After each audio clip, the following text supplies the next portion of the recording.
Hello students, this is mathematics class for class 10 mathematics, and our topic linear equation, exercise number 3.5 according to our NCERT book। आप जानते हो एक linear equation को solve करने के हमारे सिलेबस में 4 मेथड दिए गए हैं। पहला मेथड जो एक्सरसाइज 3.1 और 3.2 में है, ग्राफ की हेल्प से आपको सॉल्व करके दिखाना है, यानी कि आपको लीनियर इक्वेशंस का ग्राफ बनाना है और फिर सॉल्व करके एक्स वाई की वैल्यू निकाली थी आपने उसमें। 3.3 की बात करें, उसमें आपने मेथड यूज किया था सब्स्टिट्यूशन मेथड, जहां किसी एक इक्वेशन से किसी एक वेरिएबल की वैल्यू निकाल के दूसरी इक्वेशन में सब्स्टिट्यूट की जाती है, पुट की जाती है। और एक्सरसाइज 3.4 में जो हमने यूज किया एलिमिनेशन मेथड, एलिमिनेशन मेथड को आप इक्वेटिंग कोफिशिएंट मेथड भी कह सकते हैं, क्योंकि वहां x या y के कोफिशिएंट इक्वल बना के सॉल्व किया जाता है। हमारा जो लास्ट मेथड है, ये जो फोर्थ मेथड हम करेंगे, आज का जो मेथड है वो क्रॉस मल्टीप्लिकेशन मेथड है। एक्सरसाइज 3.5 में लीनियर इक्वेशंस को सॉल्व करने का क्रॉस मल्टीप्लिकेशन मेथड यूज किया जाएगा। x और y की वैल्यू निकाली जाएंगी, मेथड चाहे कोई भी हो, हमारा रिजल्ट, हमारा आंसर जो है वो सेम आएगा। तो exercise 3.5 NCERT book first question आपको करवाने जा रहे हैं। तो फर्स्ट क्वेश्चन की स्टेटमेंट देखते हैं हम क्या है। यहाँ फर्स्ट क्वेश्चन के पार्ट बनाए गए हैं। तो फर्स्ट है x - 3y - 3 is equal to 0. This is equation number first. Second is 3x minus 9y minus 2 is equal to 0. This is equation number second. X minus 3y minus 3 and 3x minus 9y minus 2 is equal to 0. अब याद कीजिए, unique solution भी हो सकता है, many solution भी हो सकता है, नो सॉल्यूशन भी हो सकता है। तो हमारी बुक में जो ऊपर हेडलाइन लिखी है मैं वो पढ़ने जा रहा हूँ। यह लिखा है which of the following pair of linear equation has unique solution, no solution or infinite many solution? In case there is unique solution, find it by using cross multiplication method. अगर यूनिक सॉल्यूशन है, अगर unique solution है तभी solve करें, otherwise बस बता दें कि इसका आपका मैनी सॉल्यूशन आया है या नो सॉल्यूशन आया है। याद कीजिए method a1 by a2 b1 by b2 जो चेक करते थे पता लगाने के लिए कि इसके ग्राफ का नेचर कैसा बनेगा और इसके कितने सॉल्यूशन होंगे। तो सबसे पहले आप देखिए यहाँ पर ये x के जो आगे होता है वो a1 b1 c1 a2 b2 c2। तो सबसे पहले हम चेक करते हैं a1 by a2 क्या आ रहा है। जो a1 by a2 है वो 1 by 3 है, जो x के आगे 1 लिखा है ना, x का जो कोफिशिएंट है 1 है, x को 1x लिख सकते हैं। x 1x एक ही बात है, x 1x एक ही बात है। तो आप इसे a1 by a2 करेंगे तो वो आ रहा है हमारा 1 by 3। अगर करें ये 1 by 3 आ रहा है, अगर करें b1 by b2 तो ये आ रहा है -3 by -9। ये भी तो कैंसिल हो गया, यानी कि ये भी तो 1 by 3 आ गया। और c1 by c2 करें तो वो आ रहा है -3 by -2 यानी कि 3 by 2। आप देख पा रहे हैं कौन सा केस अराइज होता है, ये दोनों इक्वल हैं, ये इक्वल नहीं है। तो याद कीजिए केस कौन सा है ये, a1 by a2 equal b1 by b2 but not equal c1 by c2। ये 3 कंडीशन होती हैं, तीनों बराबर हो जाए, पहले 2 इक्वल हो तीसरा इक्वल ना हो, या पहले 2 ही इक्वल ना हो। ये 3 केस हैं। उनमें से ये जो केस है कि पहले 2 इक्वल हो तीसरा इक्वल ना हो, ये केस रिप्रेजेंट करता है नो सॉल्यूशन को, पैरेलल लाइंस को, यानी कि आप कहेंगे इन दोनों का जो सॉल्यूशन है वो एग्जिस्ट नहीं करता, नो सॉल्यूशन, यानी कि हमें इस क्वेश्चन को आगे करने की जरूरत नहीं है, क्योंकि वैसे जब बोल दिया नो सॉल्यूशन तो सॉल्यूशन है ही नहीं, तो सॉल्यूशन निकालना ही नहीं। अगर बात करें इसके ग्राफ की तो इसका ग्राफ पैरेलल लाइंस बनेगा। तो ये जो निशानी है वो है नो सॉल्यूशन की। तो आपका जो एनसीईआरटी की बुक की एक्सरसाइज 3.5 का फर्स्ट क्वेश्चन था, उसका जवाब है नो सॉल्यूशन। अब बात करते हैं हम इसी के सेकंड पार्ट की। हम यहाँ ले सकते हैं सेकंड पार्ट को। अब देखते हैं इक्वेशन क्या दी गई है हमें।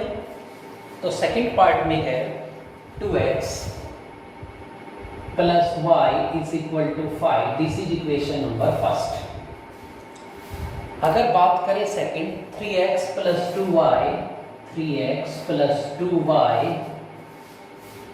Is equal to 8। This is equation number second. आपके पास दो इक्वेशन दिख रही हैं। फर्स्ट है 2x प्लस y 5 वाली, और सेकंड है 3x plus 2y equal to 8 वाली। सबसे पहले चेक करना है इसके कितने सॉल्यूशन हैं। Unique solution, many solution, no solution. अगर यूनिक सॉल्यूशन है, यूनिक का मतलब एग्जैक्टली वन सॉल्यूशन है, यानी कि एक x की और एक y की वैल्यू निकलती है, वो निकालनी है। और with the help of cross multiplication method, this is new method for us, कि आज हम आपको क्रॉस मल्टीप्लिकेशन मेथड से x y की वैल्यू निकालेंगे। इससे पहले आपने ग्राफ से, सब्स्टिट्यूशन से और एलिमिनेशन से निकाली है। आज हम निकालेंगे क्रॉस मल्टीप्लिकेशन से। First of all let us check. a1 by a2 अगर करें तो 2/3 आए, कोमा लगा के कर लेते हैं। b1 बाय b2 करें तो 1/2 आ रहा। तीसरी रेशो हमें जानने की आवश्यकता नहीं है। जब पहले दो इक्वल नहीं है तो आप कहेंगे so a1 by a2 not equal to b1 by b2। अगर पहली दो रेशो इक्वल नहीं है तो इसका मतलब एग्जैक्टली वन सॉल्यूशन है। बुक में एग्जैक्टली वन भी लिखा मिल सकता है, यूनिक भी मिल सकता है। जैसा लिखा हम वो लिख देंगे। यहाँ यूनिक सॉल्यूशन लिखा हुआ है। सो आप बोल सकते हैं कि यहाँ यूनिक सॉल्यूशन होगा, यहाँ यूनिक सॉल्यूशन होगा। तो आपको इस सॉल्यूशन को निकाल के दिखाना है। हम आपको क्रॉस मल्टीप्लिकेशन मेथड से x की और y की वैल्यू निकालनी सिखा रहे हैं। सीखिएगा कैसे सीखना है। ये a1 है, ये b1 है, ये c1 है, ये a2 है, ये b2 है, ये c2 है। याद रखिए दोनों इक्वेशन में या तो कांस्टेंट राइट हैंड साइड में होंगे दोनों, या दोनों लेफ्ट में, मतलब होने दोनों में एक ही जगह चाहिए। या तो दोनों में इधर, जैसे देखो इस क्वेश्चन में दोनों में कांस्टेंट इधर थे, इसमें दोनों में कांस्टेंट इधर है। ऐसा नहीं हो कि 5 तो इधर हो और 8 इधर हो, वो सेम बना लीजिए बस। अब सीखिए क्रॉस मल्टीप्लिकेशन मेथड। आप लिखेंगे यहाँ पर x, आप लिखेंगे यहाँ y, और आप यहाँ लिखेंगे -1। ये आपको सीखना है कि कैसे x y की वैल्यू निकलेगी। x फिर y फिर -1। यहाँ पर या तो -1 आएगा या +1 आएगा। अब ये कब आएगा? अगर कांस्टेंट राइट हैंड साइड में है तब तो -1 आएगा। अगर ये इधर होता तो -5 होता, ये इधर होता तो -8 होता, तब यहाँ +1 आ जाएगा। एक बार दोबारा सुनिए, x y -1, यहाँ पर -1 की जगह +1 भी आ सकता है। कब? जब ये कांस्टेंट यहाँ राइट हैंड साइड में होने की बजाय लेफ्ट हैंड साइड में होंगे। उसके बाद आपको एक नंबर याद रखना है 2312, 2 3 1 2। मैं एक नंबर लिख रहा हूं यहाँ पर 2 3 1 2। ये नंबर याद रखिए 2312। अब इस नंबर का यहाँ क्या अर्थ है? इसका अर्थ है second ratio, third ratio, first ratio और फिर दोबारा सेकंड। सेकंड रेशो का मतलब ये है सेकंड, ये सेकंड है। देखो ऐसे, ये फर्स्ट यानी कि 2/3, फिर सेकंड 1/2 और ये थर्ड। तो 2312 के अकॉर्डिंग पहले 2 आ रहे हैं। 2 का मतलब दूसरे नंबर पे देखो क्या है, 1 2 है दूसरे नंबर पे। तो आप यहाँ लिख देंगे 1 2। 2312 के अकॉर्डिंग 3 आ रहा है, 3 तीसरा ये है। देखो ऐसे, ये पहला, ये दूसरा, ये तीसरा। तीसरा है 5 8, तो यहाँ 5 8 लिख देंगे आप ऐसे। 2312 के अकॉर्डिंग 1 आ रहा है, 1 का मतलब पहला है 2 3। अब आप यहाँ 2 3 लिख देंगे और फिर दोबारा से 2, यानी कि ये 1/2 लिख देना है आपको इस तरह से। तो हमने लिखा 2312। अब जिसको ऐसे नहीं समझना वैसे समझ लिख सकता है। पहले b1/b2, फिर c1/c2, फिर a1/a2, फिर दोबारा से b1/b2, ऐसे लिख दीजिए। इस मेथड का नाम है क्रॉस मल्टीप्लिकेशन। अब हम क्रॉस मल्टीप्लाई ऐसे करेंगे, इस मल्टीप्लाई में से ये माइनस होगा, इस मल्टीप्लाई में से ये माइनस होगा, इस मल्टीप्लाई में से ये माइनस होगा। तो x की y देखिए क्या आएगा, 1 और 8 की मल्टीप्लाई 8 माइनस 2 5 जा 10, यहाँ इक्वल का साइन लग जाएगा y, 5 3 जा 15 माइनस 8 2 जा 16 is equal to minus 1 by 2 2 जा 4 माइनस 3। इस तरह से आपको लिखना है। तो ये बना x by minus 2 is equal to y by minus 1 is equal to minus 1 by 1। इसको इसके इक्वल रखने से x की वैल्यू निकल आएगी, इसको इसके इक्वल रखने से x आएगा, इसको इसके इक्वल रखने से y आएगा। लो जी निकालते हैं। तो फर्स्ट हम कर रहे हैं हम x by minus 2 minus 1 by 1। देखिए ये माइनस 2 इधर डिवाइड है, ऊपर मल्टीप्लाई हो जाएगा या क्रॉस मल्टीप्लाई करते हैं तो x की वैल्यू आ रही है 2। सो आप कह सकते हैं x की वैल्यू 2 आई है हमारी। देखिए 1 इंटू x और माइनस 2 की 1 तो क्रॉस मल्टीप्लाई किया x2 आ गया। इन दोनों को इक्वल रख रहे हैं y बाई माइनस 1 माइनस, यहाँ क्रॉस मल्टीप्लाई करो, सो y की वैल्यू क्या आ रही है 1। हम ये कह रहे हैं x की वैल्यू 2 आ रही है और y की वैल्यू 1 आ रही है। हम बोल रहे हैं x की वैल्यू 2 और y की वैल्यू 1 आ रही है। हम ना यहाँ आंसर के लिए वेरिफिकेशन भी कर सकते हैं कि हमारा आंसर ठीक है या नहीं। तो हम वेरीफाई करने जा रहे हैं whether x equal to 2 and y equal to 1 is right answer or no। तो ये जो दो वैल्यू आई है इन ऊपर पुट करके देखते हैं इसमें। जैसे x को 2 रखेंगे, यहाँ पर x को 2 रखेंगे 2 2 जा 4, y को 1 रखेंगे 4 प्लस 1 5, राइट है। सेकंड में भी चेक करो, x को 2 रखेंगे 3 2 जा 6, y को 1 रखेंगे तो 2 1 जा 2, 6 प्लस 2 8, बिल्कुल राइट। आपने ये जो वेरीफाई करा है ये दोनों वैल्यू आप ऊपर रख लेंगे तो हमारे आंसर की वेरिफिकेशन हो जाती है। Okay, next question based on cross multiplication method to solve two simultaneous linear equation is question number 4 of first, that is fourth part of first question according to our NCERT book. This is exercise number 3.5। First question का fourth part हम कर रहे हैं। इन दोनों को आपको solve करके दिखाना है क्रॉस मल्टीप्लिकेशन मेथड से। अगर इसका यूनिक सॉल्यूशन है तो so first of all we will check whether these two equations have unique solution, many solution और no solution. Let us check. First of all we will write a1 by a2 वो 1 by 3 आ रहा है, b1 by a2 ऐसे check करना है, ये a1 by a2 1 by 3 ऐसे। b1 by b2 यहाँ से चेक करेंगे तो -3 by -3 ये 1 आ रहा है। तो अब देख पा रहे पहले दो ही इक्वल नहीं आए, हम लिखेंगे a1 by a2 not equal to b1 by b2, a1 by a2 not equal to b1 by b2। ये जो केस होता है वो यूनिक सॉल्यूशन का होता है। So we have unique solution, we have unique solution, that is system of linear equations has unique solution. इसका जो है वो लीनियर इक्वेशन का यूनिक सॉल्यूशन है।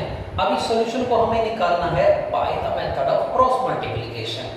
क्रॉस मल्टीप्लिकेशन मेथड के लिए आपको एक नंबर याद रखना है 2312, 2 3 1 2, आपको एक नंबर याद रखना है। इस बार कांस्टेंट इधर लेफ्ट हैंड साइड में है तो हम लिखेंगे x y और 1, यहाँ -1 नहीं लिखेंगे। अगर कांस्टेंट राइट हैंड साइड में है तो यहाँ -1 आएगा, लेफ्ट हैंड साइड में है तो यहाँ +1 आएगा। अब आपको नंबर याद रखना है 2312। इसका मतलब है सेकेंड रेशो यानी कि b1 by b2, थर्ड यानी कि c1 by c2 ये आएगा, फिर फर्स्ट यानी कि a1 by a2, फिर ये रिपीट हो जाएगा। तो सबसे पहले आपको लिखना है सेकेंड यानी कि ये सेकेंड है b1 by b2 यानी कि -3 -3, इस तरह से लिखेंगे। फिर आप लिखेंगे थर्ड ये है 7 15 वाले, तो -7 -15 ऐसे, फिर फर्स्ट यानी कि 1 3, ये 1 है ये 3 है और यहाँ रिपीट करना है -3।